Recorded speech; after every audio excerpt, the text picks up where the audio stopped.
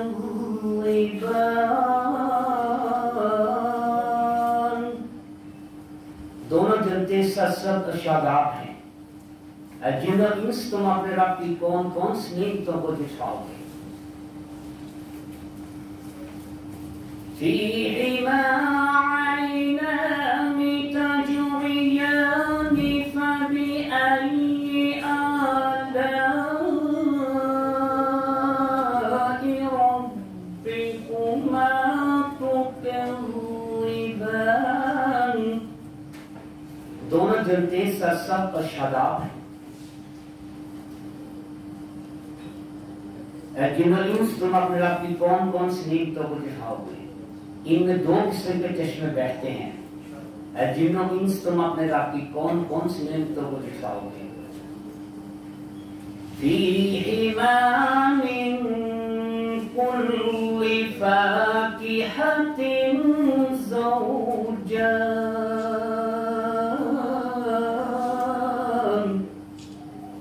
उनमें हर मेवा दो दो किस्म का है।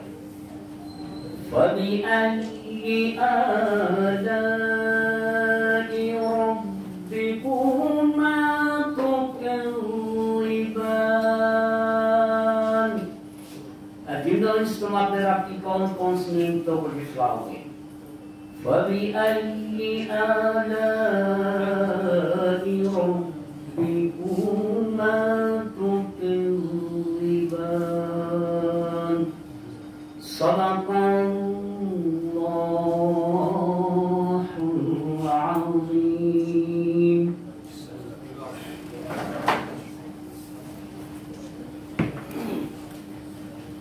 मैं रिक्वेस्ट करूंगा vice president Pakistan tax bar association जनाब शहबाज खाला साहब काइंडली स्टेज पे तशरीफ लाएं।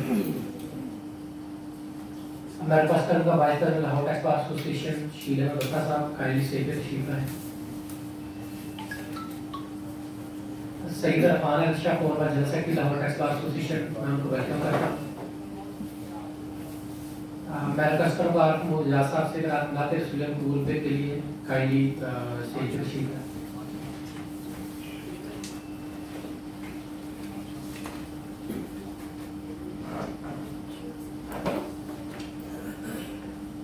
मुझे भी मदीने बुला मेरे मौला, करम की तजल्ली दिखा मेरे मौला। बहुत बेकरारी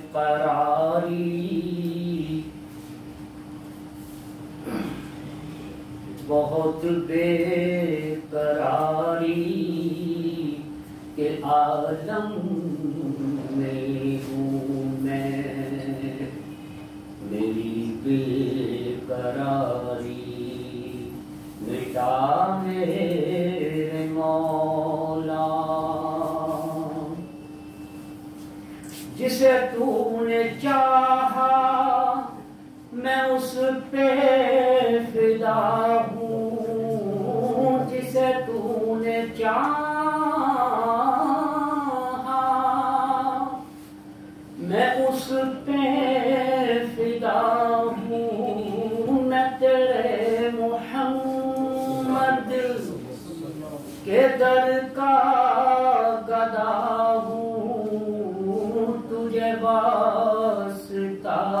सैयदे करबला का, मुझे हर बला से बचा मेरे मौला।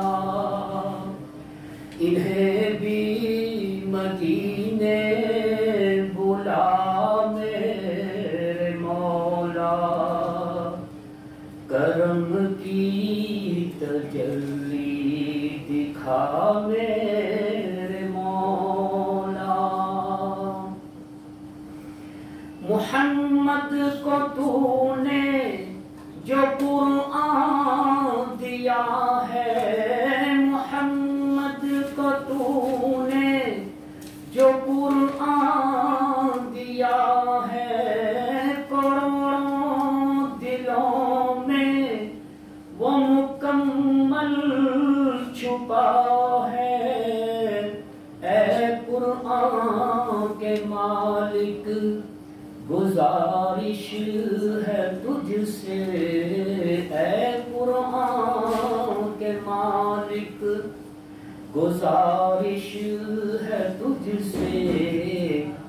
मेरे दिल में कुरान बसा मेरे मौला, इन्हें भी मदीने बुला मेरे मौला, करम की तजल्ली दिखा मेरे मौला। बहुत बेकरारी के आलम में हूँ मैं, मेरी बेकरारी मिटा मेरे मौला।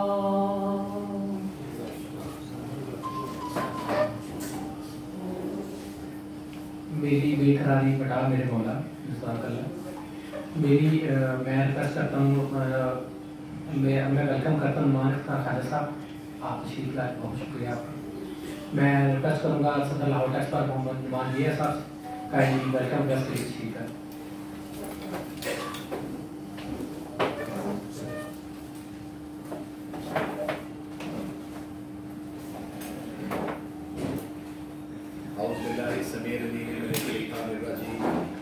बिस्मिल्लाहिर्रहमानिर्रहीम। रब्बि इश्रह ली सदरी व यस्सिर ली अमरी वहलुल उक़दतम मिन लिसानी यफ़क़हू क़ौली। रब्बि ज़िदनी इल्मा अल्लाहुम्मा अंफ़अना बिमा अल्लमतना व अल्लिमना मा यंफ़अना व ज़िदना इल्मा। काशिफ अनवर साहब, chief guest, president Lahore chamber of commerce industry. हमारे आज के guest of honour former president Lahore tax bar, former senior vice president Pakistan tax bar Chaudhry Zahid Atiq साहब, अमजद जावेद हाशमी साहब, advocate supreme court, former commissioner Indian revenue, आज के हमारे स्पीकर शहबाज कादिर साहब, vice president Pakistan tax bar, मेरी कैबिनेट, एग्जीक्यूटिव मेंबरान और ख़वातीन व हज़रात, अस्सलाम वालेकुम रहमतुल्लाहि व बरकातहू। आज का जो ये टॉपिक है, इस पर आने से पहले मैं गुजारिश करना चाहूँगा कि हमारे farmer vice president, senior vice president और हमारे प्रेसिडेंट जाहिद अतीक साहब ने कहा कि मुख्तसर बात करनी है। वजह उसकी ये है कि अमजद जावेद हाशमी साहब का जो है लोग सुनने के लिए जो आप जो तशरीफ लाए हैं, उनका टाइम ज़्यादा होना चाहिए। तो चौधरी साहब इंशाल्लाह आपके हुक्म पर अमल होगा। सिर्फ ये गुजारिश करनी चाहूँगा मैं अपने मोहतरम जनाब आज के चीफ गेस्ट काशिफ अनवर साहब से कि लाहौर टैक्स बार के तकरीबन 6500 के करीब मेंबरान हैं। जिस तरह आपने वहाँ पर एक एसोसिएट क्लास और चैम्बर क्लास रखी, वहाँ पे यहाँ पे तो ऐसा सिलसिला नहीं है, लेकिन हमारे पास माशाल्लाह जो है advocates, ITPs, cost and management accountants और चार्टर्ड अकाउंटेंट्स, इन तमाम कैटेगरीज में लोग जो हैं वो रजिस्टर होते हैं। ITP के लिए लाइसेंस FPL की तरफ से जारी किया जाता है। इसी तरह चार्टर्ड अकाउंटेंट्स को ICAP देता है, लॉयर्स को पंजाब बार काउंसिल देती है। और इस तरह ये खूबसूरत सा गुलदस्ता है जो कि लाहौर टैक्स बार के मेंबरान पर मुश्तमिल। दूसरी गुजारिश ये है कि लाहौर टैक्स बार का जो ये एक प्रोग्राम होता है, सेमिनार होता है, इसके मेन हमारे प्रोग्राम के होस्ट और चेयरमैन होते हैं नदीम पाकिस्तान, और हम उनकी साथ उनकी हिदायत और उनके साथ मशावरत के साथ इस तरह के प्रोग्राम करते हैं। और हमारा मकसद ये होता है कि जो हमारे मेंबरान हैं इनको जो है इन मेंबरान को जो है हम अपडेट नॉलेज करें। और अमजद जावेद हाशमी जैसे सीनियर आदमी कि हम खास तौर पर शुक्रगुजार हैं कि उन्होंने अपना कीमती टाइम निकाला, जो कि माशाल्लाह वकालत के साथ साथ पढ़ाने में भी माशाल्लाह बहुत ज़्यादा शौक़ रखते हैं और पढ़ाने का इनको शौक़ है, जिसकी वजह से कराची से तशरीफ़ लाए हैं हमारी ये ख़ास दावत पर। मेरी इनसे मुलाकात लास्ट समर कैंप हमारा पाकिस्तान टैक्स बार और लाहौर टैक्स बार के साथ मिलकर एक समर कैंप होता है, मुमकिन पीसी बुलबुल में ही होता है। एक दिन हमारा इस्लामाबाद में होता है, 2 नाइट हमने स्टे करना होता है पीसी बुलबुल, 1 नाइट इस्लामाबाद यूजुअली। तो वहाँ पर मेरा इनसे पहली मुलाकात हुई। इन्होंने माशाल्लाह अपना जो लेक्चर था उसमें उसको अदा करने का हक अदा किया और उनके इस तजर्बे से जो इन्होंने डिपार्टमेंट को भी सर्व किया हुआ है और इनका अपना जो फाहम है उसके मुताबिक इन्होंने जो अपना लेक्चर दिया, हमारी भी ख्वाहिश थी कि लाहौर टैक्स बार इनको बुलाएं और इन्होंने हमारी रिक्वेस्ट पर तशरीफ लाए। मैं बार बार इनका शुक्रिया अदा कर रहा हूँ। और इसके साथ साथ ये गुजारिश करना चाहूँगा कि 2004-05 से यहाँ पे एक लेक्चर का सिलसिला शुरू हुआ था। राना मुनीर हुसैन जो साहब जो इस प्रेसिडेंट हैं पाकिस्तान टैक्स बार के, उनके दौर में शुरू किया गया था। इसको रेगुलर किया हमारे साबिक सदर हैं शहबाज भट्ट साहब, साबिक सदर हैं, उन्होंने शुरू किया और फिर उसके बाद एक सिलसिला रेगुलर वीकली लेक्चर शुरू हुए। मसूद वाला साहब जिनका जिक्र का हमारे साथ बैठे हुए थे, उन्होंने रेगुलर क्लासेस कई साल हमारे में चेयरमैन रहे और भी चेयरमैन साहिबान आते रहे। नदीम से भट्ट साहब पिछले कई सालों से इनके हम शुक्रगुजार हैं, खास तौर पे ममनून है कि इन्होंने अपना टाइम देते हैं, स्लाइड्स बनाते हैं, हमारे मेंबरान को एजुकेट करने का इन्होंने सिलसिला शुरू किया हुआ है। और माशाल्लाह एडवाइजर के तौर पर एडवाइजरी कमेटी में भी माशाल्लाह इनका नाम आ गया और मैं समझता हूँ ये लाहौर टैक्स बार का फोरम ही है जिसकी वजह से माशाल्लाह हमारे भट्ट साहब इस वक्त IFTU में भी एज ए एडवाइजर माशाल्लाह बहुत मजबूत आ रहे हैं इनके लिए भी। तो बाकी ये है कि लेक्चर के बारे में बात ये करेंगे और हमारी कोशिश है कि जो हमें जिम्मेदारी दी गई है उसको अदा करने की कोशिश करें। हक तो ये है कि हक अदा ना हो सका, लेकिन हम आपके भी शुक्रगुजार हैं और आपको मुबारकबाद पेश करते हैं आपके प्रेसिडेंट बनने पे। मैंने आपकी तस्वीरें फेसबुक पे देखी जिसका जिक्र भी किया, फेसबुक फ्रेंड है आपसे रहती है मुलाकात, कि आप जब FBR को बुलाया तो टैक्स बार को बुलाएं ताकि हम भी आपके साथ खड़े और उन्हें पता हो कि ये बिजनेस कम्युनिटी अकेली नहीं, जिसका इजहार मैंने पहले भी किया था। और जब भी आप हुक्म करेंगे कोई इस हवाले से कोई भी हो, हम हाजिर हैं। पूरी लाहौर टैक्स बार आपके शाना बशाना है और डिपार्टमेंट के जो मामलात हैं, यकीनन आपकी टैक्स की कमेटी के आप चेयरमैन कई सालों से रहे हैं और टैक्स के मामलात को बहुत बखूबी जानते हैं। जो भी कोई हो, अगर आप समझें हमारा कोई फीडबैक किसी हवाले से भी, हम आपके साथ हैं। लाहौर टैक्स बार पूरी आपके साथ शाना बशाना खड़ी होगी। और इसके साथ ही मैं आप तमाम जो हजरात हैं इनका, ख्वातीन हजरात हैं, आपका शुक्रगुजार हूँ आप लोग तशरीफ़ लाए और आज का हम ये लेक्चर इंशाअल्लाह ताला सुनेंगे। और चेयरमैन साहब, अपना चीफ गेस्ट साहब काशिफ साहब, आपका भी बहुत शुक्रिया, आपने मेरी खसूसी दावत पर तशरीफ़ लाए, आप तमाम का बहुत शुक्रिया। अस्सलाम वालेकुम रहमतुल्लाहि व बरकातहू।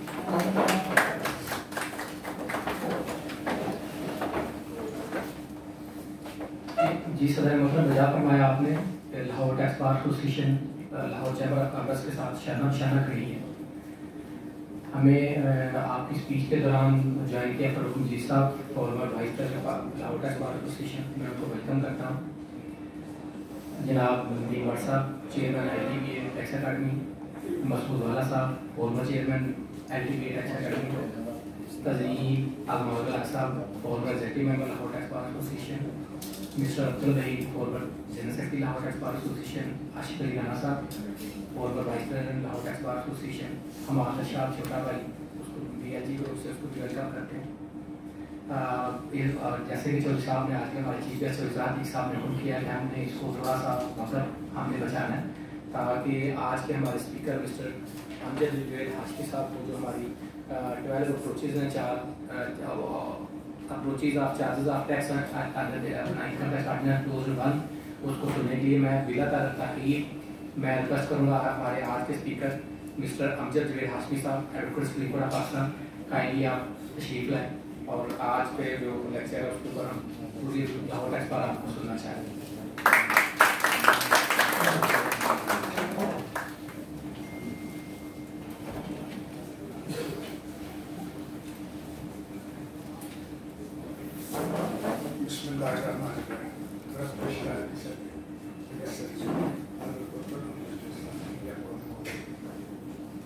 सबसे पहले अपनी नालायकी का और कोताही का इजहार कि जब मुझे मोहतरम सेक्रेटरी साहब ने और सदर साहब ने ये कहा कि इस मौजूद के ऊपर लेक्चर दे, मैं पहले आइडिया फ्लोट कर चुका था, तो मैंने at random 12 approaches of chargeability गिन चुका था, क्योंकि 29 तक मैंने जब रिसर्च की थी उस वक्त तक 9 अप्रोचेस थी, लेकिन उसके बाद मैंने उसको कंसोलिडेट नहीं किया था कि 29 से लेकर 22 तक दोनों के नीचे कितना पानी बह गया है।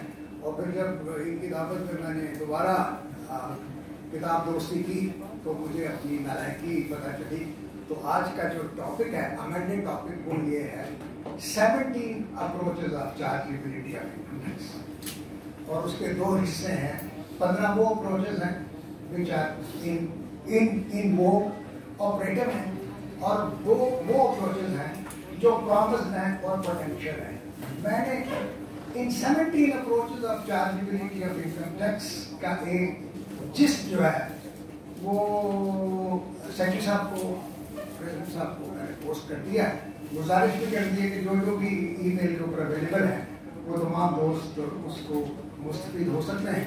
और मैं चाहूँगा, क्योंकि मैं कराची की यूनिवर्सिटी में कॉन्स्टिट्यूशनल लॉ और टैक्सेशन लॉ भी पढ़ाता हूँ, वैसे भी as a guest speaker various अदारों में, IBA, LUMS, ICMA, institute of corporate secretary Karachi या और जगह के ऊपर या बकौल या साहब ने भूलबन की भी सैर कर लेता हूँ मैं इनको लेक्चर देने के लिए। तो उसमें मैंने यही देखा है कि लेक्चर लंबा नहीं होना चाहिए, मुख्तसर टू दी पॉइंट, क्योंकि इंसानी जहन जो है उसकी जो इर्तिकाल तवज्जो है वो इतनी ज़्यादा नहीं होती। मैं कोशिश करूँगा कि जैसा मेरा है, I would cover it up within 30 to 35 minutes and then I will open it for question and answer session, क्योंकि यहाँ पे हम सब जो हैं वो इक्वली प्लेस्ड हैं, इक्वली नॉलेजेबल हैं। फर्क सिर्फ ये है कि कोई आप में से उठता है कि वो मेरे जैसा एक बेहतर स्टोरी टेलर होता है, वो लोग कहते हैं यार he is a better story teller, कर उसको बना लो, स्टोरी वही होगी but he is way of telling the story is a bit better. तो अदरवाइज मेरे ख्याल में ये है। अब इस पूरी तबलीग के बाद मैं मोहतरम अनवर काशिफ प्रेसिडेंट साहब, मुझे तो सबसे ज़्यादा उनके ओहदे से ज़्यादा उनकी जो नौजवानी है उसको देख के तसल्ली हुई कि ये बंदा जो है आने वाले कुछ सालों के लिए ताजगी फिक्र जो है ना वो लाहौर चैम्बर ऑफ कॉमर्स के लिए करेगा। मोहतरम नमान साहब तो ये वैसे भी अगर इनका काम वकालत में ना चले तो TV स्टेशन चले जाए तो शायद वो इनको बेग साहब जो है माशाल्लाह वैसे भी हसमुख वाइस प्रेसिडेंट साहबान, अदीक साहब को तो मैंने अभी थोड़ी देर पहले कह चुका हूँ कि यार मुझे तुम्हारे इल्म से रश्क है और तुम्हारे जिस्म से हसद है, और ये दिल की बात ही है। मैं बोझल लेके कराची वापस लग जाऊँ, इसीलिए सारी बात है। तो मेरी गुजारिश ये है कि ये जो आज का टॉपिक है 17 अप्रोचेज ऑफ इनकम टैक्स, इसकी जो सबसे बड़ी जो बात ये है कि ये चुना क्यों गया, वाई, ये टॉपिक ही क्यों चुना गया। तो मैंने जैसे मेरा मुस्लिम तारक में मेरे दोस्तों ने कहा कि मैं उन खुशकिस्मत लोगों में से जिन्होंने हेड क्लर्की भी की है और उसके बाद हेड क्लर्की के बाद वकालत भी की है।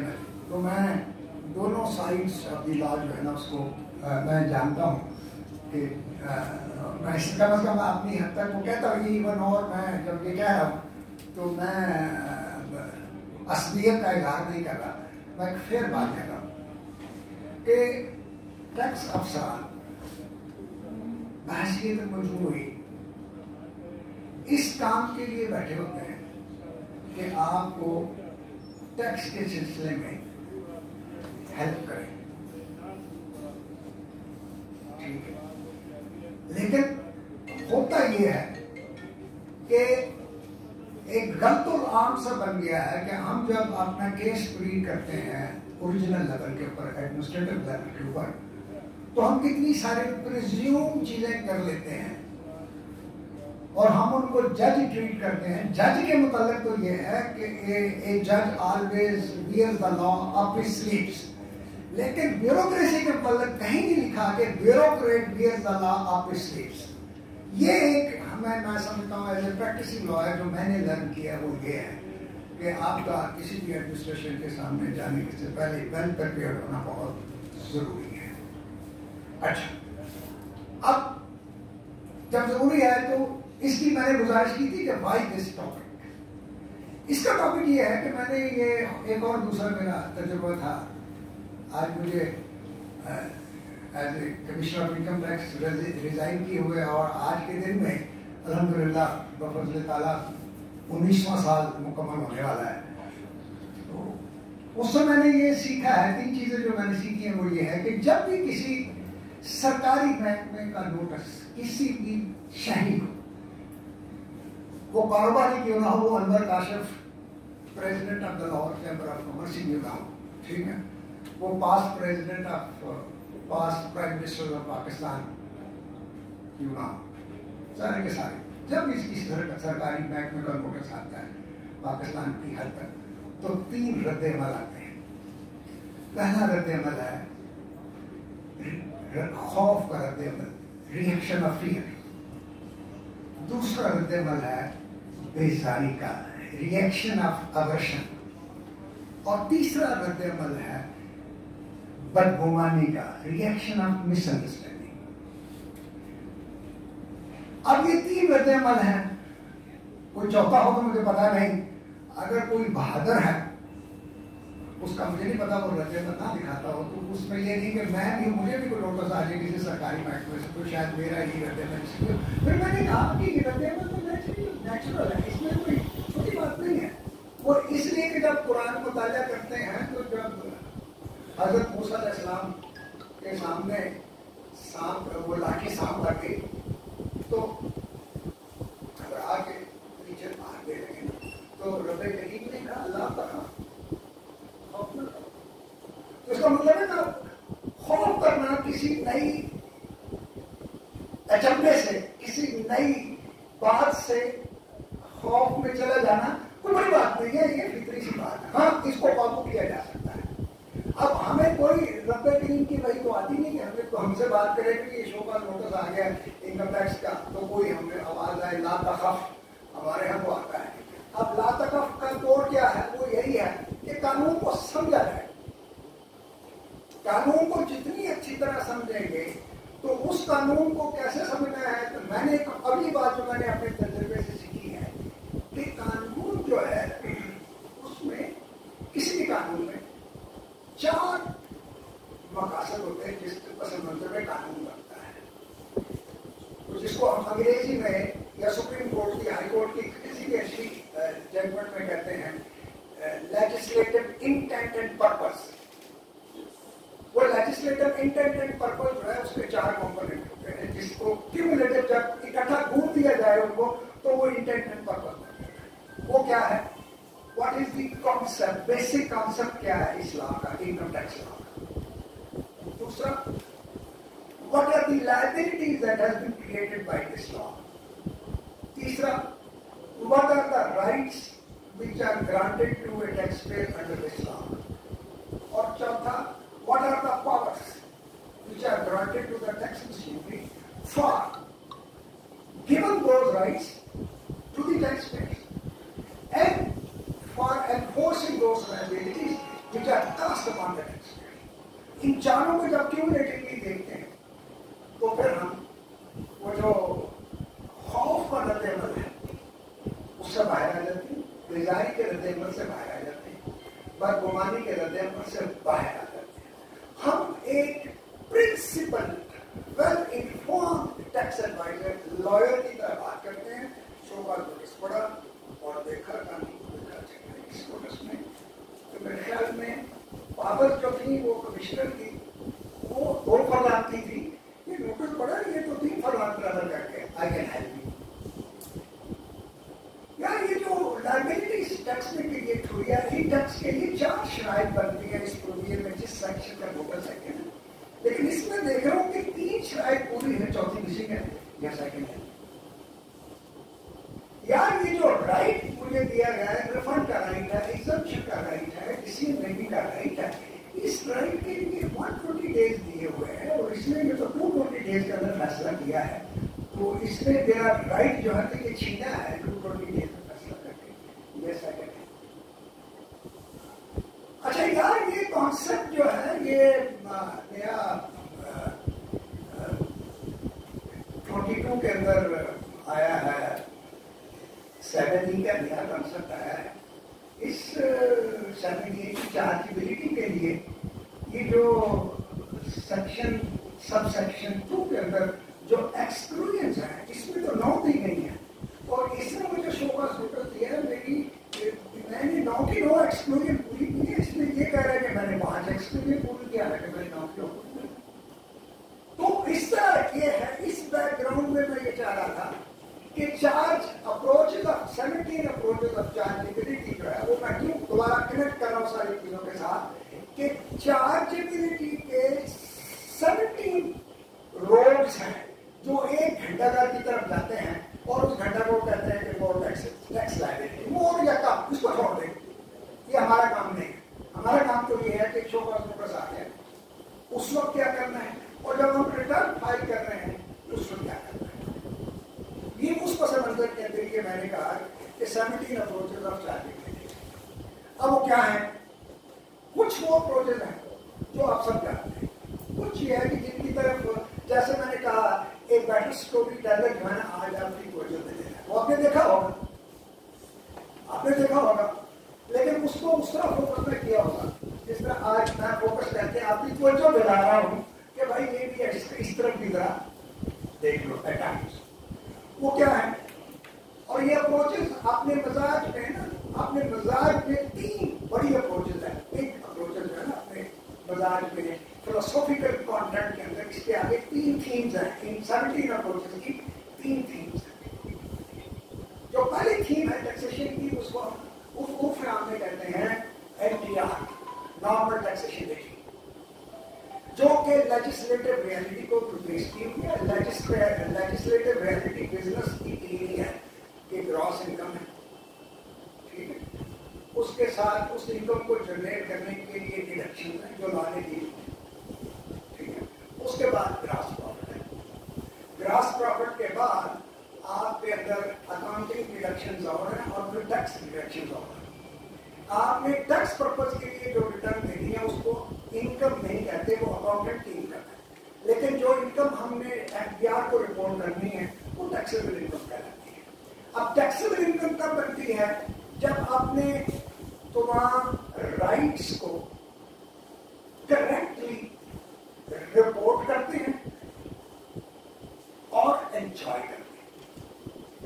करेक्टली रिपोर्ट का मतलब यह है कि बाई फैक्ट और बाई फिक्शन जो भी रिसीट चार्जेबल है उसको रिपोर्ट कर दिया जाए, और दूसरा यह है कि बाई फैक्ट और बाई फिक्शन जो भी डिडक्शन हमें मिली है उसको एंजॉय कर दिया जाए। मसलन डेप्रिसिएशन क्या है, it is in fact fiction of law. मैं 2 साल पहले कोरोला गाड़ी खरीदता हूँ, वो 100 रुपए की आती है, 2 साल के बाद खरीदता हूँ 200 रुपए की आती है। हालांकि टैक्स पर्पज के लिए वो गाड़ी जो है वो 100 रुपए की नहीं रहती, 2 साल के बाद वो 46 रुपए की हो जाती है टैक्स पर्पज में, अकाउंटिंग पर्पज में, ठीक है। लेकिन टैक्स पर्पज के लिए वो 46 की रह जाती है, अकाउंटिंग पर्पज के लिए मैं उसको मार्केट में लेके वो कहना चाहिए तो 100 रुपये खरीदी लो, 150 रुपये। उसको नहीं पता कि डॉलर जो है ना वो 232 पे चला गया, टैक्स को नहीं पता इसका, वो मार्केट फोर्सेज को इतना ज्यादा छेड़छाड़ नहीं करता, वो मोटी बात करता है टैक्स का। तो उस बैकग्राउंड के अंदर आपने जब रिपोर्ट करनी है तो अपनी ग्रास इनकम को रिपोर्ट मैंने डिडक्शन टैक्स ला के कर दिए हैं, वो जो नेट प्रॉफिट है वो जब नेट प्रॉफिट पर पहुंच गए, फिर उसके बाद आपने कुछ रुपी फॉर रुपी की डिडक्शन है जिसको हम टैक्स क्रेडिट का चैप्टर करते हैं, दैट्स वेरी इंपॉर्टेंट। उसके लिए उसको हम निकालते हैं तो फिर करेक्ट टैक्स इनकम रिपोर्ट करते हैं और उसके बाद करेक्ट टैक्स लायबिलिटी रिपोर्ट करते हैं। ये है summary gist of the normal tax regime. यहाँ तक कोई का कुछ नहीं है।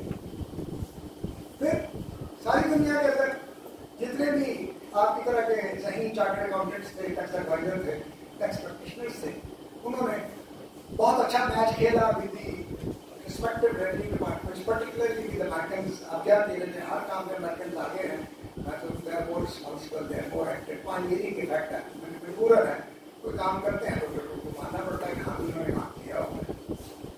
तो 1980 के अंदर एक झगड़ा पड़ा, एक रिटर्न थी, मुझे एग्जैक्ट भूल गया है कि वो माइक्रोसॉफ्ट की रिटर्न थी या किसी और कंपनी की, माइक्रोसॉफ्ट को नौजवान है उसको तो भी है नहीं, लेकिन एक बड़ी कंपनी थी उस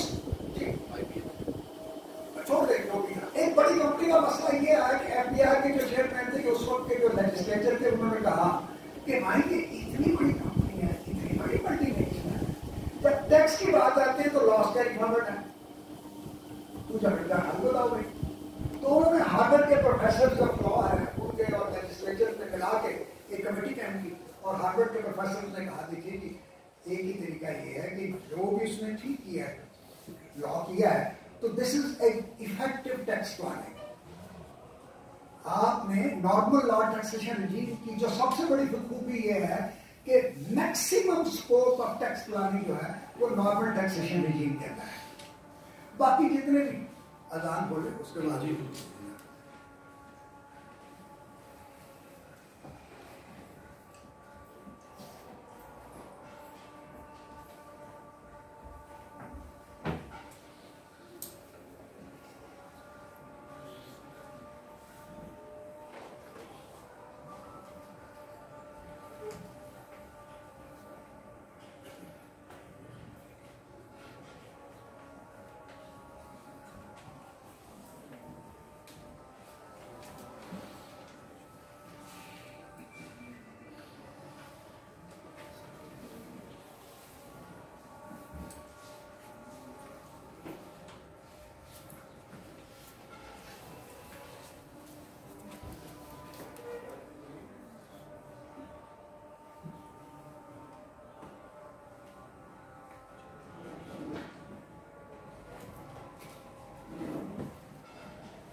3:33 हुए हैं। मैं इंशाल्लाह पूरे 4 बजे I would give an introduction.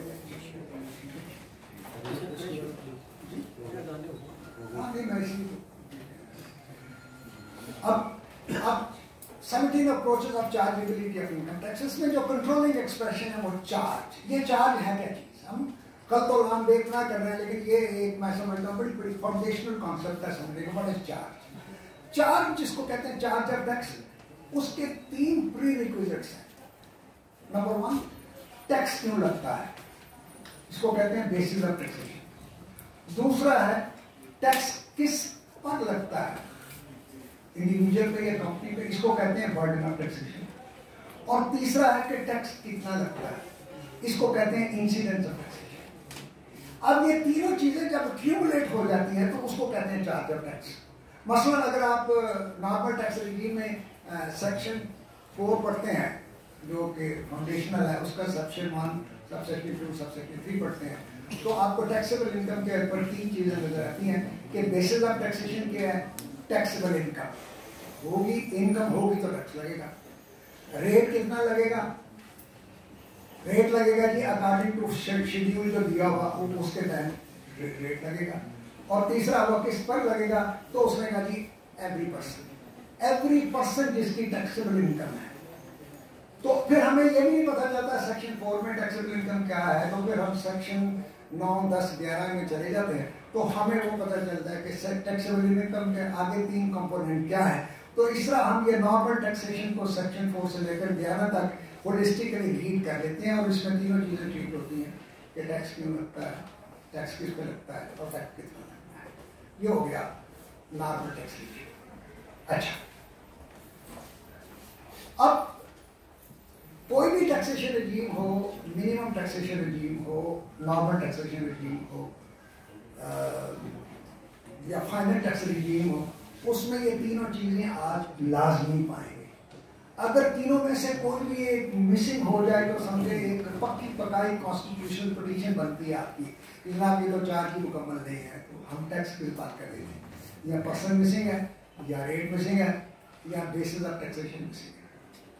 अब 17 अप्रोचेस की जब मैं बात कर रहा हूँ तो वो मैं खुद ही आपको एन्यूमरेट कर दूँ कि मैं किस तरह पहुँचाऊँ कि 17 अप्रोचेस आप चाहते हैं। बल्कि बाद अप्रोचेस तो इतनी इंटरेस्टिंग है, आप इतना बड़ा है। मुझे ये बता दीजिए कि हम इस वक्त जो मौजूद हमारे दोस्त हैं कि हमारे चैम्बर ऑफ कॉमर्स के प्रेसिडेंट भी बैठे हैं, आप में से कितने क्लाइंट के वो डीलर्स हैं जो 3rd शेड्यूल सेल्स टैक्स का जो 3rd शेड्यूल है जिसमें 32 आइटम्स हैं, बेवरेजेस है, आइसक्रीम है, टाइल्स है, ठीक है, इस तरह की 32 आइटम्स है, कितने लोग हैं जो उनकी रिटर्न फाइल करते हैं डीलरों इन तमाम की 32 आइटम है डीलर की? कोई एक दोस्त पर हाथ खड़ा करके बताया मुझे, कोई बंदा? खालिद साहब आप तो बताए ना, करते हैं ना? नहीं, इनकम टैक्स की रिटर्न डीलरों की करते हैं फाइल या नहीं करते? मैं कहता हूँ चार्जेबिलिटी की बात नहीं कर रहा मैं, इनकम टैक्स की वजह हमारे दोस्त पूरे हाल के अंदर जो डीलरों की रिटर्न फाइल करते हैं वो मुझे बताइए। जी इनकम टैक्स भी करते हैं। आप करते हैं? अच्छा चलिए बताइए। अच्छा, सेक्शन 108B इंट्रोड्यूस हुआ 2019 के फाइनेंस एक्ट में, जिसमें dealers chargeability for the first time introduce कर दी गई।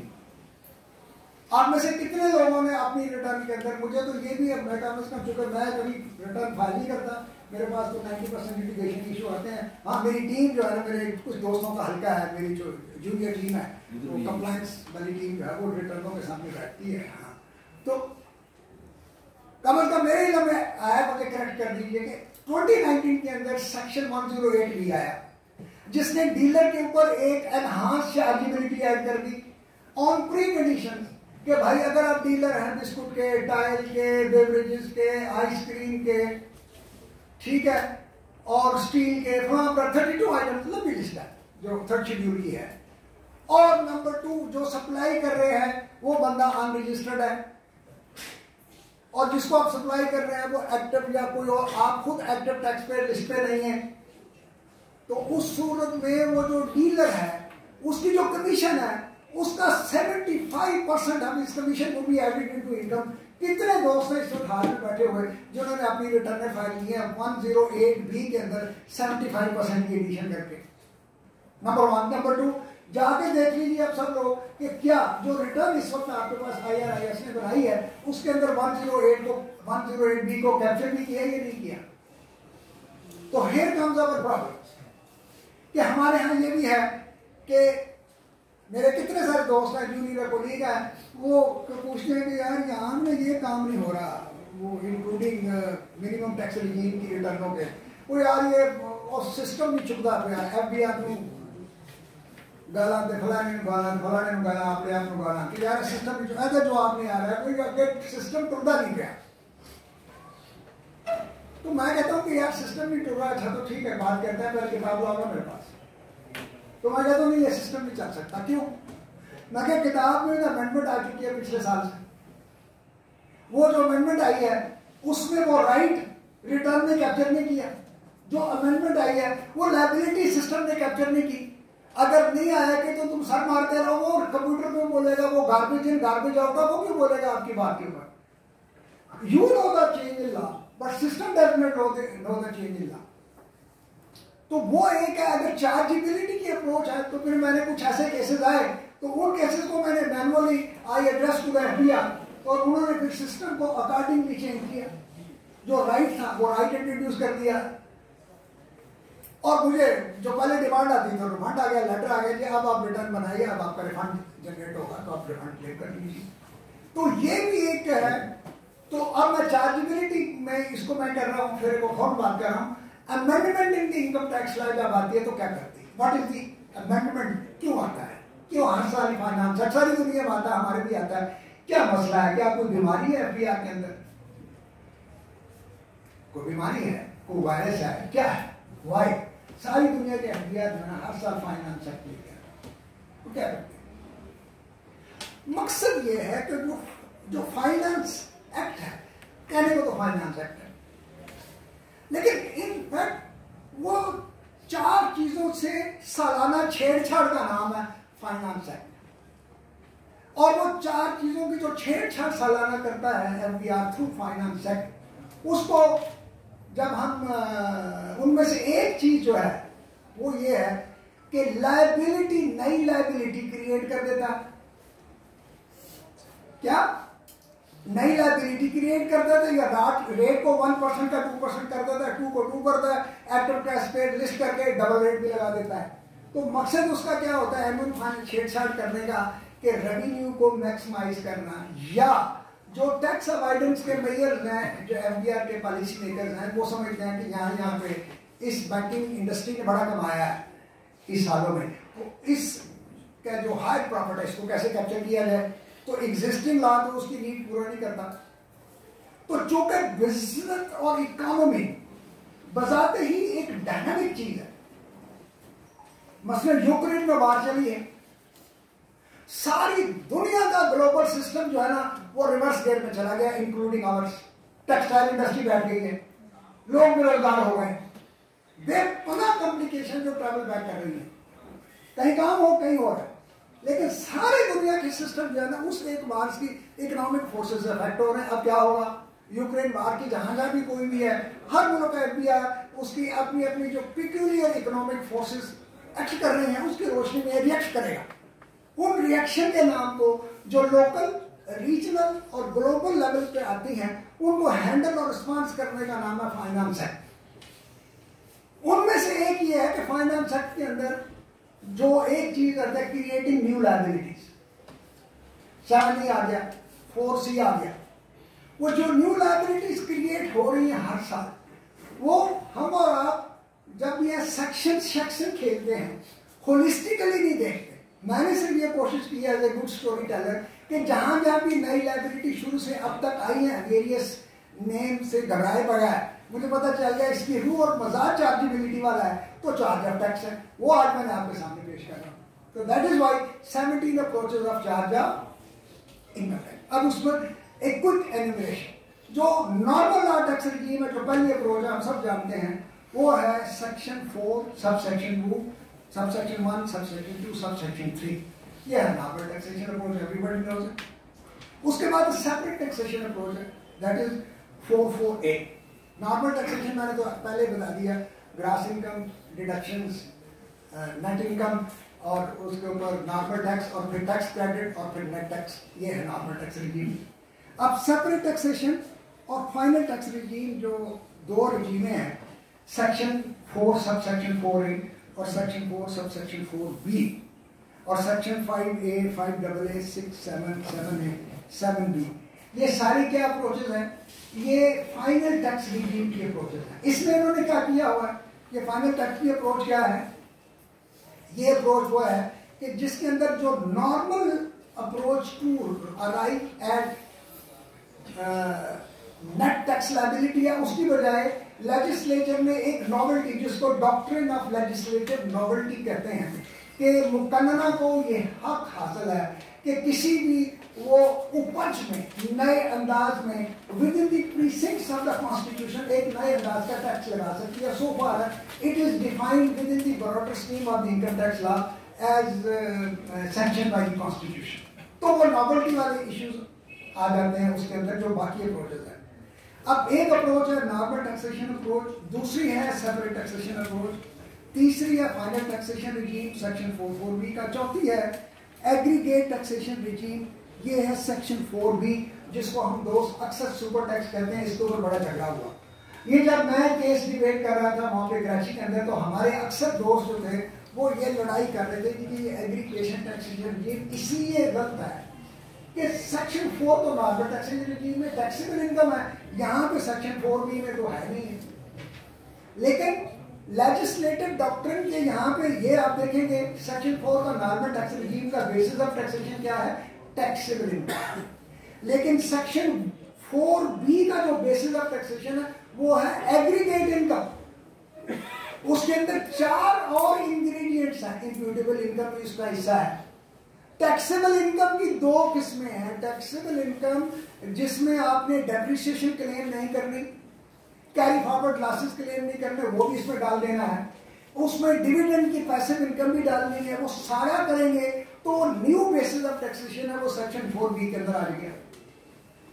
इसी तरह आगे जो अपना आप जानते हैं कि जो कॉर्पोरेट आपने ज्यादा प्रैक्टिस करते हैं, उसमें कंपनियां बाज का प्रॉफिट कमाती हैं लेकिन डिविडेंड डिस्ट्रीब्यूट नहीं करती। वो कहती है कि हम उसको एक्यूमुलेटेड प्रॉफिट लेके जा रहे हैं।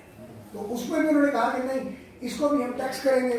तो उसके लिए एक नया 5A के अंदर एक नया आ गया, non distributed profit taxation regime.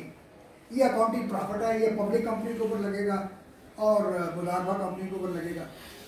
और वो कह रहे हैं कि अगर आपने प्रॉफिट जो है 100 रुपये कमाया है और कम अज कम 20 रुपये के डिविडेंड अगर आपने नहीं दिए, तो फिर आपको वो जो 20 रुपये का मिनिमम जो है ना अनडिस्ट्रीब्यूटेड टैक्स प्रॉफिट, वो भी फाइनल टैक्स रिजीम के अंदर आपको लग गया। कोई राइट नहीं है, कुछ नहीं है। उन्होंने कहा कि डिविडेंड 100 रुपये है, कैलकुलेशन का 20% करें, और ये एक ये टैक्सेशन रिजीम है।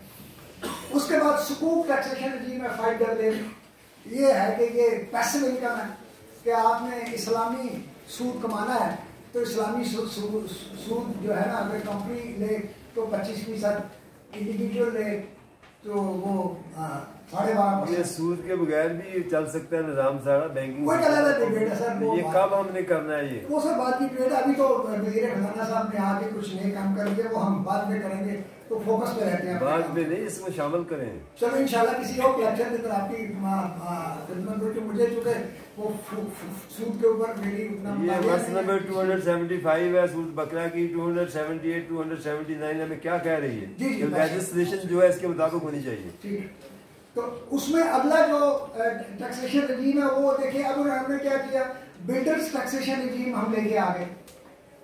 अब बिल्डर टैक्सेशन रिजीम है वो सेक्शन 7C के अंदर है।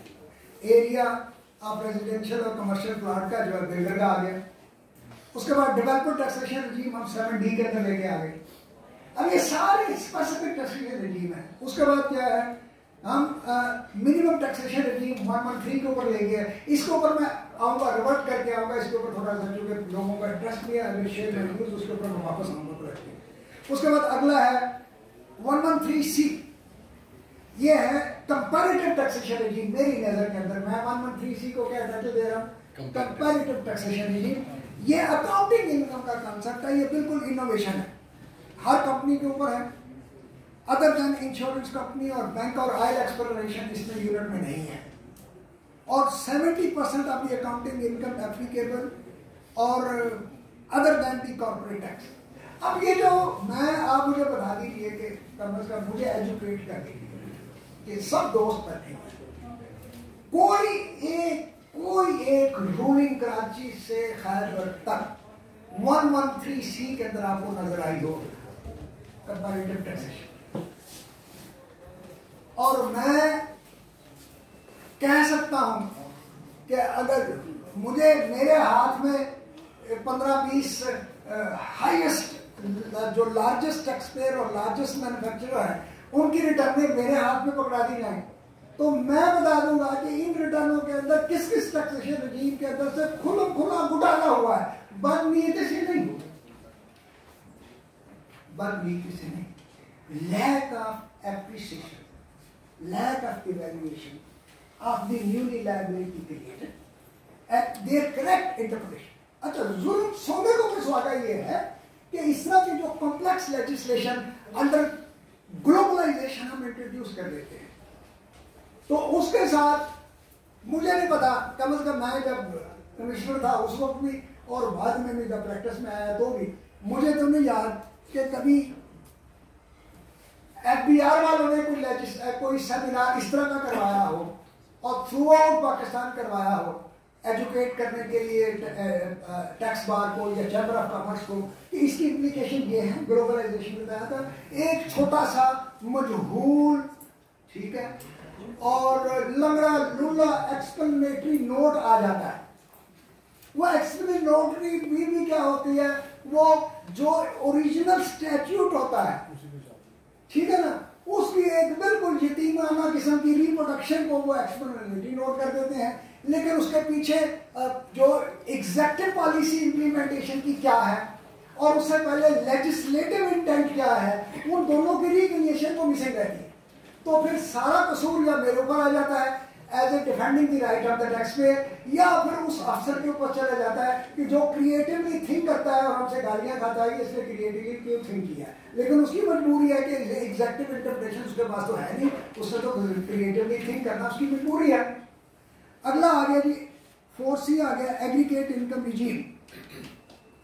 ये एग्रीगेट इनकम जो है एवरी पर्सन के ऊपर, अब देखिए ये हमने नया इंट्रोड्यूस किया है एग्रीगेट इनकम रिजीम।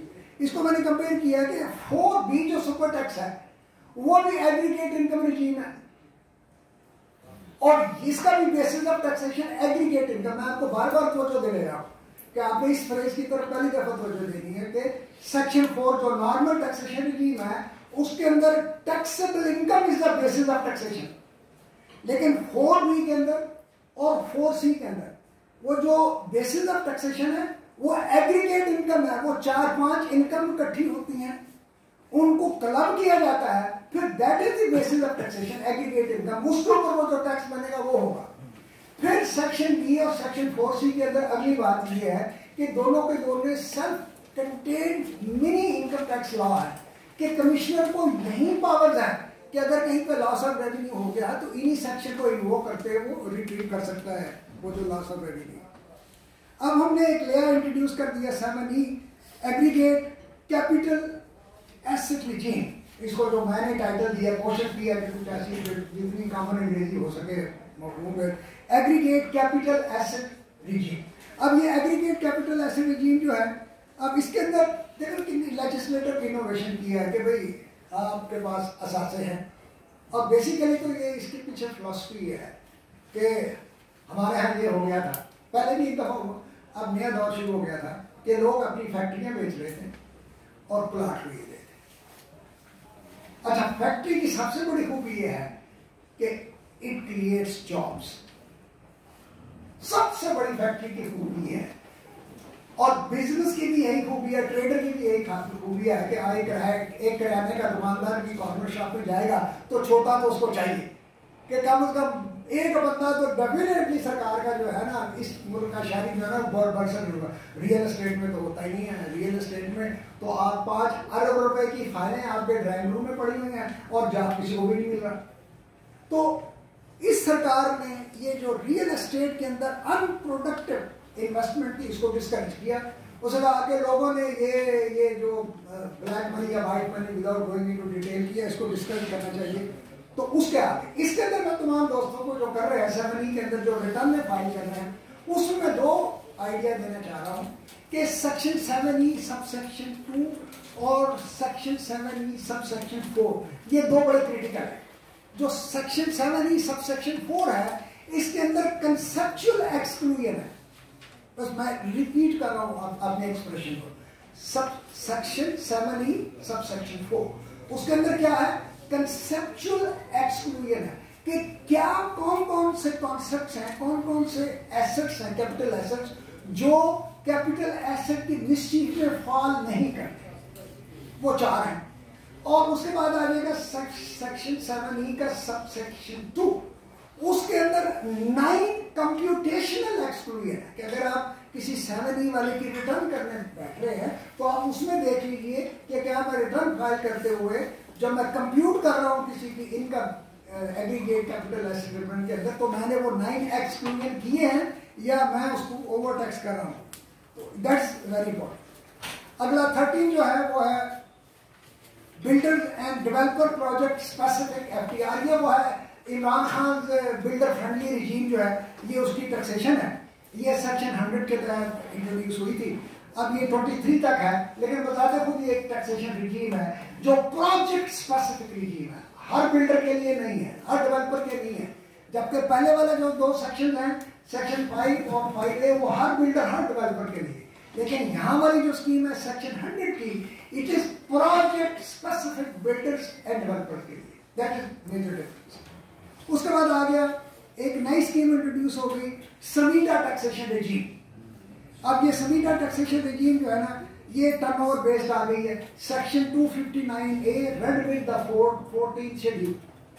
अब हम में से कितने दोस्त हैं जो इस मामले में कॉन्शियस हैं कि यार आते ही तुम्हारे बताओ को समीटा में रजिस्टर तो नहीं, एक नाम सा क्वेश्चन बनता है, how many of us ask this question to a new client, भाई समीटा में रजिस्टर तो नहीं।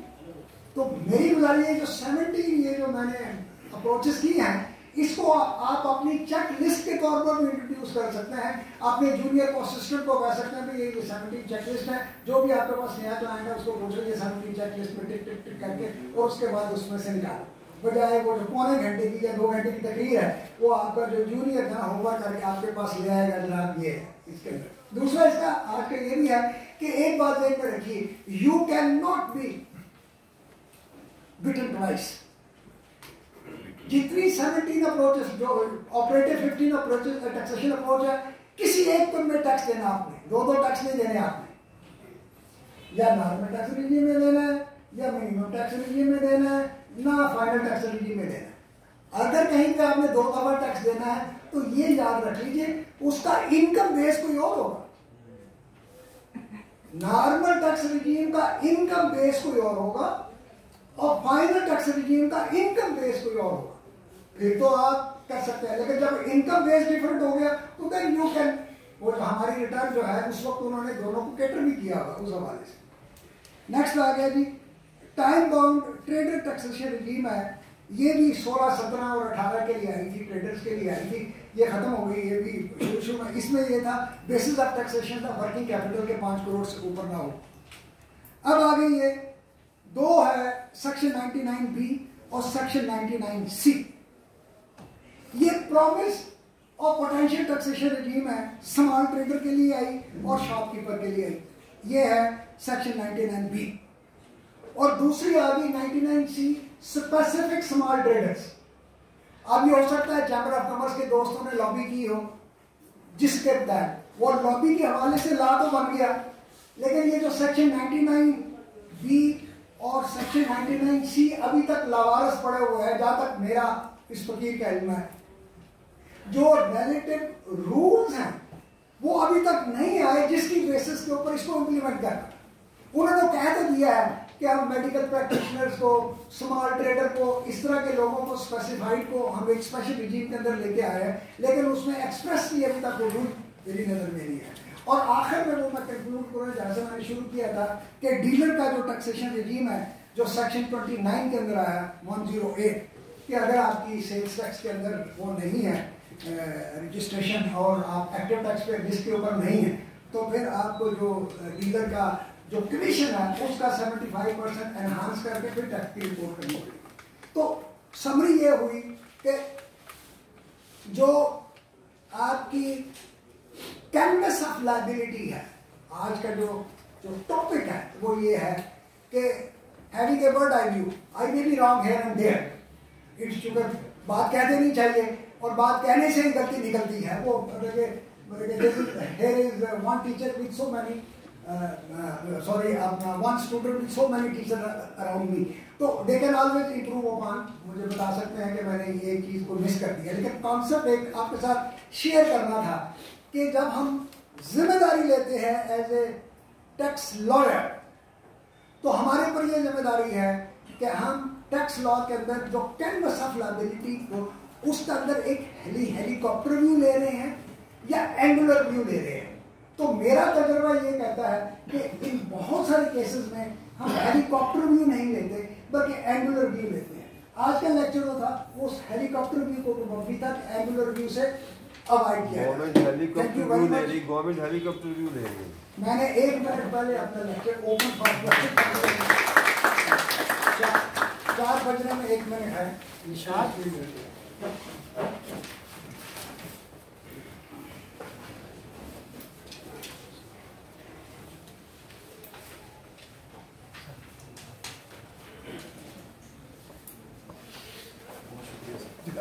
Thank you very much Asif साहब। आसिफ साहब ने जब शुरू में बताया कि जब आपको कोई शो का नजर आता है तो उसमें जो एक एलिमेंट होता है खौफ का, और उसके बाद जब उन्होंने आपको बताया कि हम इसको किस तरह पढ़ना है, क्या देखना, मेरा मतलब मुझे ये समझ आ रही है जैसे उन्होंने हमें बताया हो कि नोटिस आ जाए, शो का आ जाए, तो आपने घबराना नहीं। एक अनाउंसमेंट ही कह दें इसको कि सदर साहब ने मुझे बताया है कि अमजद हाशमी साहब ने, हमारे आज के speaker advocate supreme court of Pakistan, उन्होंने सदर साहब के साथ कमिटमेंट की है कि वो मंथली एक लेक्चर जो है ना जी, वो हमारी लोगों का अखबार जिनके महीने में एक जो दिन है वो लोगों का अखबार के लिए डिस्कस करेंगे। वो इंशाल्लाह हाशमी साहब के साथ मिलकर हम लोग डिसाइड कर लिया करेंगे और इंशाल्लाह और फिर ताकि आप लोगों के इल्म में भी आ जाए।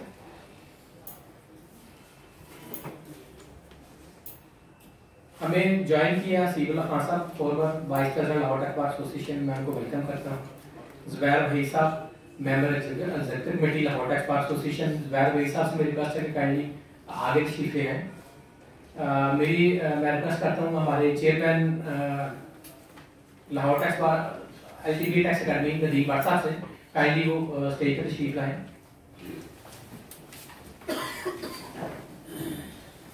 सदर साहब ने हुक्म किया हुआ है कि थोड़ा सा उनकी जो मसरूफियत है हमारे आज के चीफ गेस्ट की, मैं अब बिला ताखीर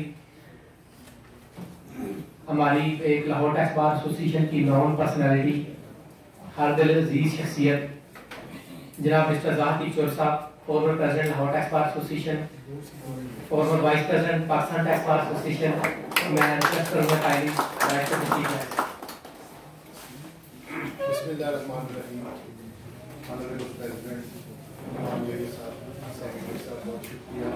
मैं सबसे पहले लाहौर चैम्बर ऑफ कॉमर्स के प्रेसिडेंट साहब को टैक्स बार में खुशामदीद कहता हूँ। Thank you so very much sir, आपने अपने बिजी स्केड्यूल में से लाहौर टैक्स बार के लिए टाइम निकाला और आपकी जो प्रेजेंस है यहाँ वो इस बात की माजी करती है कि आपको एहसास है, इदराक है कि बिजनेसेस में टैक्स की क्या सिग्निफिकेंस है। और आज के दौर में जहाँ कंप्लायंसेस का बर्डन FBR गैर ज़रूरी तौर पे बिजनेसेस की तरफ मोड़ रही है और इससे जो कॉस्ट ऑफ डूइंग बिजनेस बढ़ रही है, और फिर आपकी जो कंप्लायंसेस है उसी के ऑडिट्स और उसी के असेसमेंट्स और उसी के ऊपर ही मजीद जो है वो जिम्मेदारी इसका किसी ना किसी जगह पे जो है वो रुकना चाहिए। और FBR को हम समझते हैं कि आपकी एबल गाइडेंस में आप माशाल्लाह एनर्जेटिक हैं और टैक्स से बहुत ज़्यादा आपका जो है वो वाकियत है, तो हम आपसे एक्सपेक्ट करते हैं कि आप जो है अपनी रजीम में FBR को इस बात की रियलाइजेशन करवाएंगे कि जो टैक्स बैरियर्स हैं इनके बगैर जो है टैक्स कलेक्शन ऑलमोस्ट नामुमकिन है। अगर आप इस पूरी टैक्स की स्टोरी में से, जैसे अमजद जावेद हाशमी साहब ने बयान की जो टैक्स की स्टोरी आपके सामने, इसमें से अगर टैक्स लॉयर्स का रोल माइनस कर दें तो मैं समझता हूँ कि ये टैक्स सिस्टम कहीं खड़ा नहीं हो सकता। बेशक FBR इस बात का क्रेडिट लेती है कि उन्होंने टैक्स इतना इकट्ठा किया और रेवेन्यू अचीव कर लिया, लेकिन इसमें टैक्स देने वाले असल मुबारकबाद के मुस्तहिक हैं और उनके फैसिलिटेटर जो टैक्स प्रैक्टिशनर्स यहाँ बैठे हुए हैं, ये दिन रात एक करते हैं सर, मेहनत करते हैं। बेशक जिसमें अल्लाह ने प्रोफेशन में इनके लिए रिजल्ट भी रखा हुआ है, इनकी सारी जिम्मेदारी है, लेकिन जो मुआवजे हैं उससे बहुत भाग के मेहनत करने वाली ये क्लास है।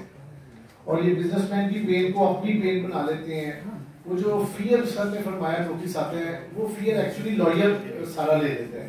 बिजनेसमैन अपने क्लाइंट को कहते सर जाएं आप काम करें, अभी मेरी जिम्मेदारी है। तो बहरहाल इस वक्त जो इकोनॉमिक एक्टिविटी और मुल्क की जो हालात है, हमारी GDP की जो ग्रोथ की परसेंटेज स्टेट बैंक रिपोर्ट कर रहा है, हम मजीद टैक्सेशन के मुकाबिल नहीं हो सकते। और अगर ये टैक्सेशन का चंक मजीद बढ़ता है तो मैं ये समझता हूँ कि वर्किंग कैपिटल टैक्सेशन में चले जाएंगे और इससे इकोनॉमिक एक्टिविटी कम होगी और अल्टीमेटली फिर इकोनॉमिक स्लो डाउन की वजह से टैक्सेशन भी कंप्रोमाइज हो जाएगी। तो एनीवे बहुत शुक्रिया आप सब लोग यहाँ तशरीफ लाए, आपने सरसा मुझे यहाँ पे इज्जत दी, मैं आप सबका बड़ा मशहूर हूँ, मालीमार है। और अपनी बात खत्म करने से पहले मैं उस्ताद मोहतरम जनाब अमजद जावेद हाशमी साहब को मुबारकबाद पेश करता हूँ कि सर आपने इतने मुख्तसर वक्त में हमारे इल्म में बहुत इजाफा किया। मैं अपनी ज़ाती हैसियत में ये समझता हूँ कि जिस वक्त मैं यहाँ आया था और जिस वक्त मैं अपनी बात खत्म करके यहाँ से जा रहा हूँ तो अल्लाह ताला के फजल से मेरे नॉलेज में बहुत इजाफा हुआ है। और मैं ये समझता हूँ जितने लोग यहाँ बैठे हुए हैं सब ने आपसे बहुत सीखे हैं और अल्लाह ताला आपको सलामत रखे, आप टाइम देते रहें और ये इल्म आपके पास इमानत है, आप ये आने वाली जनरेशन तक मुंतकिल करें, ये इंशाल्लाह दिलो जान से आपकी इज्जत करेंगे। बहुत शुक्रिया सर।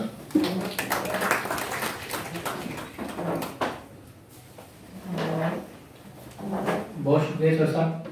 चौर साहब वजह फरमाया आपने कि जो टैक्स लायर है वो भी टैक्स पेयर को जो रेवेन्यू है वो रेवेन्यू जमा करवाने के लिए मोटिवेट भी करता है कि जब आप टैक्स जमा करवाएं और पाकिस्तान की तरक्की में काम किरदार अदा करें। मेरी जब सदर Lahore tax bar association Mohammad Mahi से बातचीत हो रही थी कि हमारे chief guest Lahore tax bar Lahore chamber of commerce के प्रेसिडेंट काशिफ अनवर साहब होंगे, तो उन्होंने तब बताया था मुझे कि 2011 की बात है जब सदर लाहौर टैक्स बार अहमद नवीद चौधरी साहब के साथ मिलकर जो LCC का FM था वो उसको अपना वहाँ पे वो चलाया करते थे, उसको वो FM चलता था एक लाहौर चैम्बर ऑफ कॉमर्स का। और मैंने सदर साहब से पूछा कि क्या ये अब भी चल रहा है, तो उन्होंने बताया कि नहीं ये कुछ अर्सा से बंद है।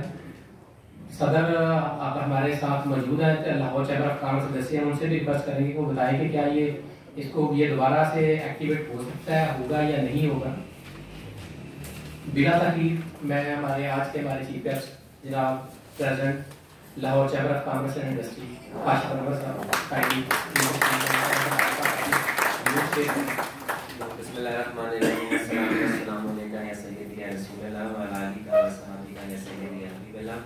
अमजद जावेद हाशमी साहब, नुमान साहब, शहीद साहब, बशीर साहब, ज़ाहिद साहब, मेरे टीचर नुमान खाजा साहब, नदीम भट्ट साहब, शबाज कादिर साहब, मेरे छोटे भाई आशिक अली राना साहब, मेरे तमाम दोस्त बहनें और अस्सलाम वालेकुम। सबसे पहले तो जी मैं माजरत करूंगा, मैं वकील नहीं हूँ लेकिन इसे चांस के काला पैंट और काली पॉइंट में आया हूँ।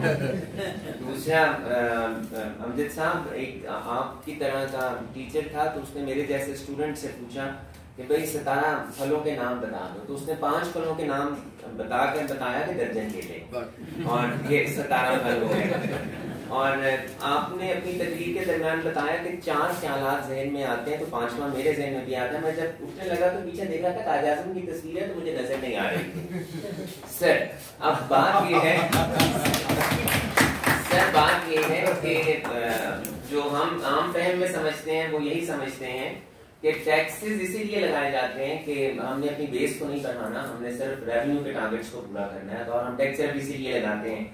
और जो एक हमारा नॉर्मल सा परसेप्शन है वो भी यही है कि चूंकि गवर्नमेंट को रेवेन्यू चाहिए और गवर्नमेंट अपने एक्सपेंडिचर्स को कम नहीं कर पा रही और गवर्नमेंट अपनी इंडस्ट्री को नहीं लगा पा रही, अपने जो एक्सपैट्रिएट्स हैं उनको इस तरह से कन्विंस नहीं कर पा रहे कि वो हमारे यहाँ पैसा भेजें। एक्सपोर्ट्स हमारी बढ़ नहीं रही, और मैं जाती तौर पे समझता हूँ कि एक्सपोर्ट्स हमारी बढ़ भी नहीं सकती और बढ़ेंगी भी नहीं। दिस इज वेरी क्लियर कि अगर हम इस खुश फहमी या गलत फहमी में कहीं पर भी हों कि हम नियर फ्यूचर में अपनी एक्सपोर्ट्स को बढ़ा लेंगे, तो हम नहीं बढ़ा सकते। हाँ, ये जरूर कर सकते हैं हम कि हम जो प्रायोरिटी है हमारी वन एक्सपोर्ट्स को बढ़ाने की, उसको 2 पे ले आए और अपनी इंपोर्ट्स को रिड्यूस करने की प्रायोरिटी को नंबर 1 पे ले जाएं, ताकि लोकल इंडस्ट्री लगे और ज्यादा से ज्यादा रोजगार मिले, ज्यादा से ज्यादा हम यहाँ पर लॉ एंड ऑर्डर की पोजीशन को बेहतर कर सके, हमारी लोकल इंडस्ट्री चले।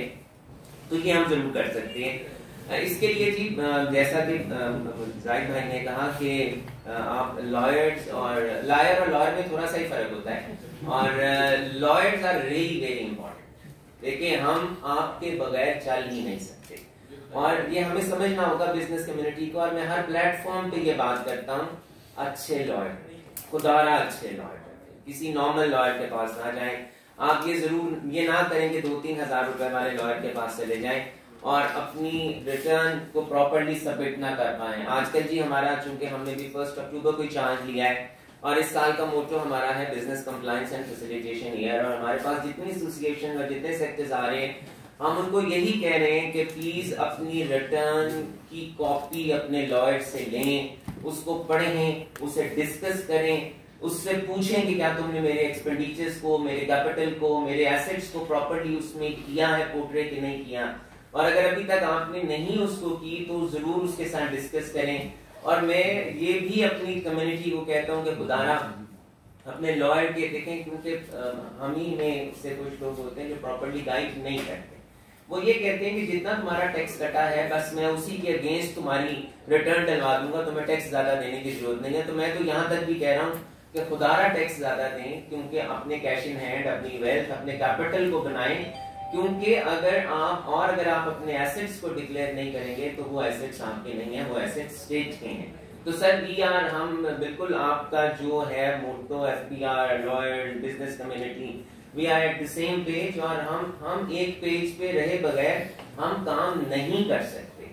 तो सर मैं आपको, जैसा कि प्रेसिडेंट साहब ने कहा कि रेडियो का जिस sir we are working on it, हम अपने पिछले कुछ सालों में इसको ये डिसकंटिन्यू कर दिया गया, लेकिन हमारे उमर ज़हीर मीर साहब मेरे बहुत अच्छे दोस्त हैं, फिर हसन अली कादरी साहब, खुरम अब्बास शेख साहब, हम इन तमाम को रिक्वेस्ट कर रहे हैं कि प्लीज आप हमारे आएँ और लाहौर रेडियो में आके, लाहौर चैम्बर रेडियो में आके लेक्चर्स दें, आसान से लेक्चर दें, 15 मिनट आधे घंटे का इंफॉर्मेशन दें। और मैं तो जी आपको ये भी कहूँगा कि हमें एक पेज पे होना चाहिए। मैं तो ये भी कहता हूँ कि, बल्कि मैं हसन अली कादरी साहब से बात ये कर रहा था कि हसन भाई, आप जो पिछले 2 हफ्ते में चेंजेस आते हैं एसआरओस, उसकी प्लीज लाहौर चैम्बर में आके हर 15 दिन के बाद प्रेजेंटेशन दें, ताकि हम अपनी बिजनेस कम्युनिटी को बता सकें कि ये चेंजेस आए हैं और we should be aware of it, क्योंकि हमें नहीं पता चलता बिजनेस कम्युनिटी को कि क्या चेंजेस आए हैं। तो मैं आपकी मदद मांग रहा हूँ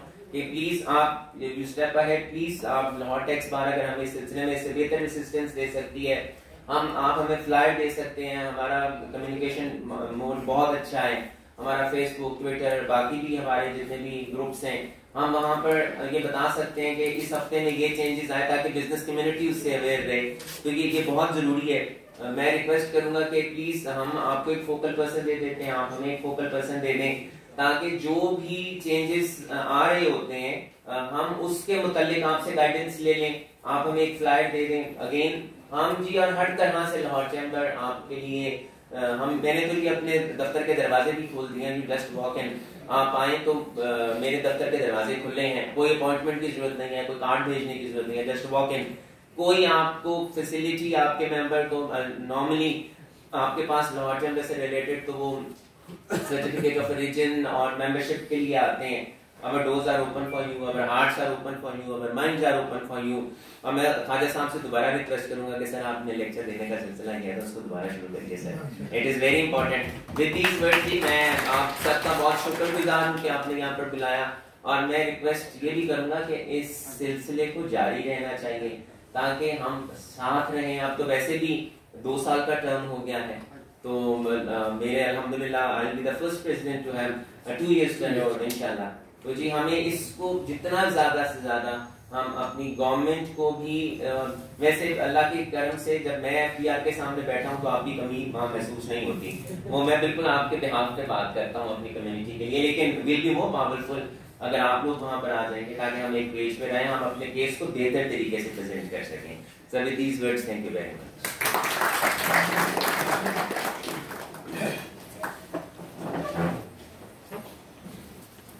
बहुत शुक्रिया मिस्टर ताशनवर साहब, president Lahore chamber of commerce and industry. बिल्कुल सर, इंशाल्लाह आपके साथ मिलके हम लोग एक लेक्चर का सिलसिला और जो चेंजेस अपना डे टू डे आ रही हैं उसको लाहौर चैम्बर ऑफ कॉमर्स की हद तक भी बढ़ाएंगे, और एक जो आपने फोकल पर्सन की बात की इंशाल्लाह बिल्कुल Lahore tax bar association with the permission of president Lahore tax bar association मांगी है साहब कि इंशाल्लाह आपके साथ हैं हम लोग, इसके ऊपर भी इंशाल्लाह आपसे भी बात हो जाएगी। सदर साहब आपने बहुत ज़बरदस्त अच्छा फरमाया कि आप अच्छे लायक हैं, और मैं इसके लिए आपको इल्म में थोड़ी सी चीज़ ला दूँ। जैसे लाहौर टैक्स बार मोहम्मद माली साहब ने कहा कि ये Lahore tax bar association anti tax academy के तहत 2005 से इस सिलसिले को बढ़ाते हुए यहाँ पे वीकली सेमिनार्स लेक्चर्स करती है ताकि लाहौर टैक्स बार एसोसिएशन अच्छे लायक प्रोड्यूस करने में अपना हिस्सा डाल सके। मुझे बताया गया था कि सदर साहब हमारे चीफ गेस्ट मिस्टर ताशनवर साहब ने को अपॉइंटमेंट आगे भी की, तो और मज़ीद मैं खाने के दरमियान भी हाल नहीं होना चाहता, मैं रिक्वेस्ट करूँगा सदर लाहौर टैक्स बार एसोसिएशन से कि वो और अपना हमारे आज के चीफ गेस्ट जो इजहार साहब से कि हमारे आज के चीफ गेस्ट को एक शील्ड पेश की जाए as a token of love, और कहीं भी शायद की शील्ड इधर ही ले आए, यहीं पे सर के पास नहीं। ये वो वाइस प्रेसिडेंट सर।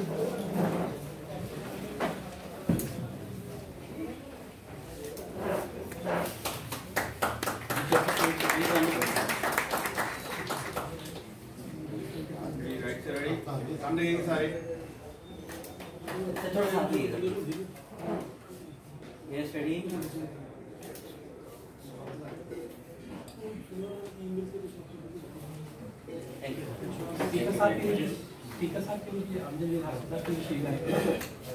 आगे स्पीकर हमारे में जो है हाफिज साहब को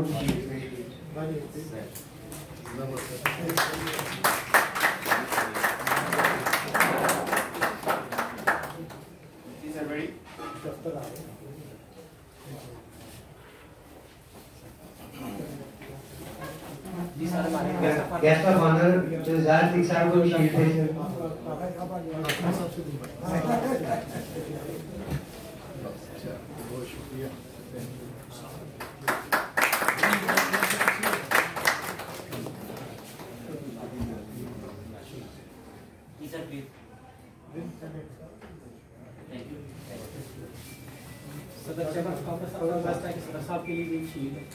सदर लाहौर टैक्स बाद माननीय साहब को शील्ड पेश करें।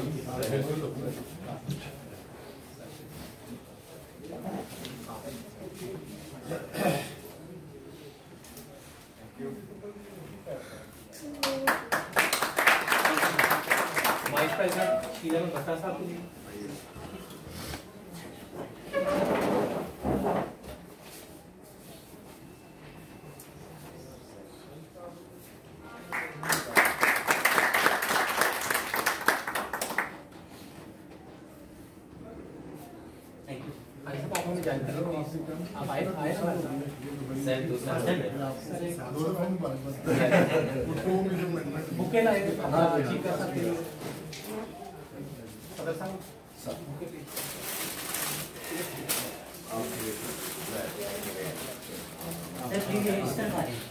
आशिक भाई आप भी आ जाए, आशिक भाई आप आइए, आशिक भाई आइए, भाई आप भी आ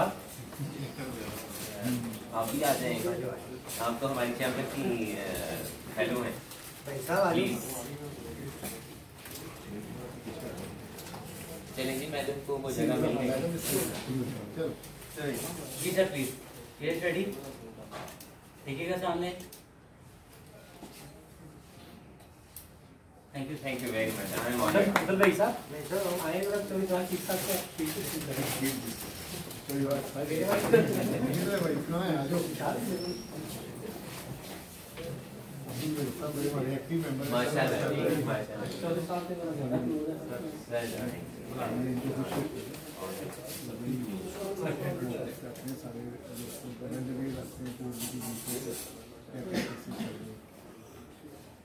थैंक यू। बुखारी साहब आप तशरीफ लाए ना?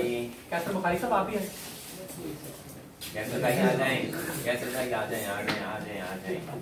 आइए आइए। राणा साहब, राणा साहब आप तशरीफ लाए।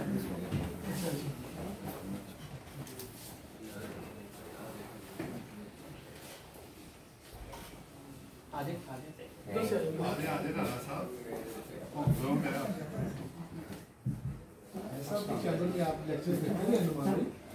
नहीं, नुमान भाई जी बिल्कुल बिल्कुल बिल्कुल, और नुमान भाई का अंदाज़े बयान बहुत खूबसूरत है। फैसल भाई आप ही आ जाएं, जल्दी से आ जाएं सर, नो प्रॉब्लम, मुझे वैसे भी तस्वीर करवाने का बहुत फैसल भाई जल्दी है। अब तो सर टेन्योर भी बढ़ गया। मसूद वाला साहब आप आए, मसूद वाला साहब आप आए सर।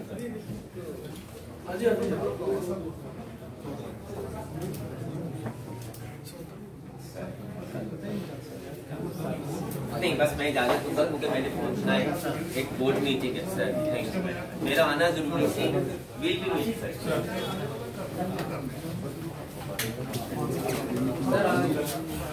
सर आके मैं रेडी हूं और सर का चेकअप प्लान है सर, वी चेकअप कंटिन्यू करते हैं, वेरी इंपॉर्टेंट। बस मैं थोड़ा सा मैंने सर ये छेड़ दिए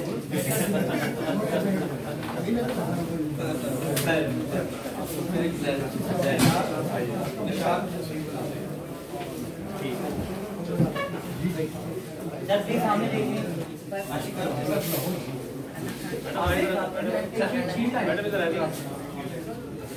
thank you welcome, thank you.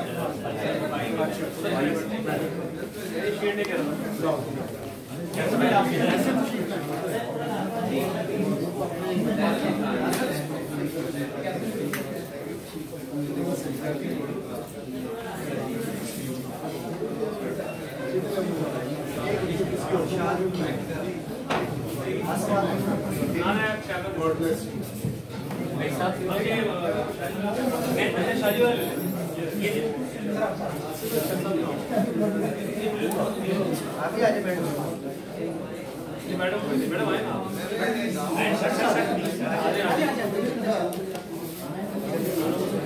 आए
मेरे पास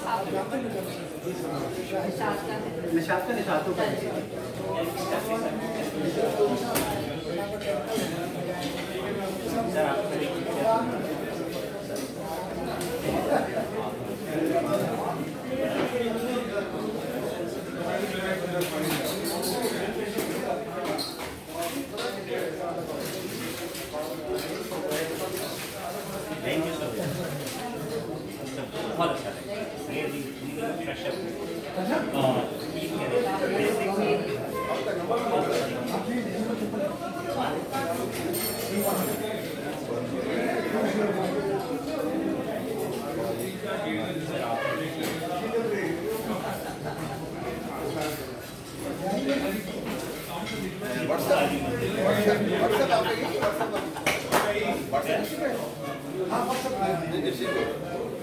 आपसे व्हाट्सएप पे वैसे भी आपका गाइडेंस ले जाना है माशाल्लाह आपका गाइडेंस लेते रहेंगे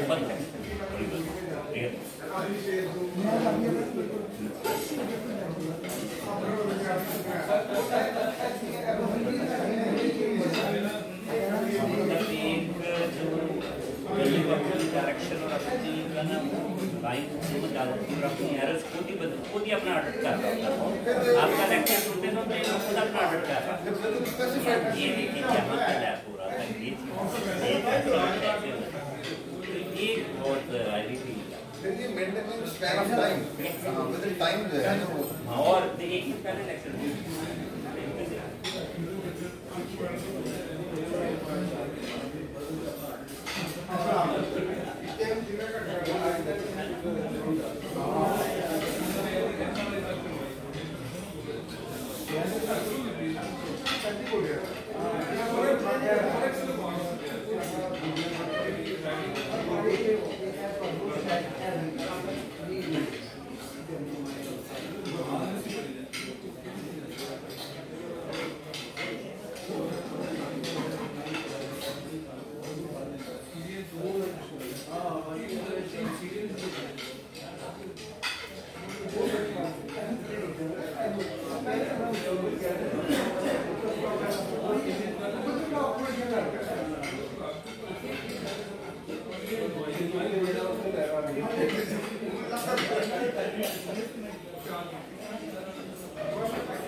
दीक्षा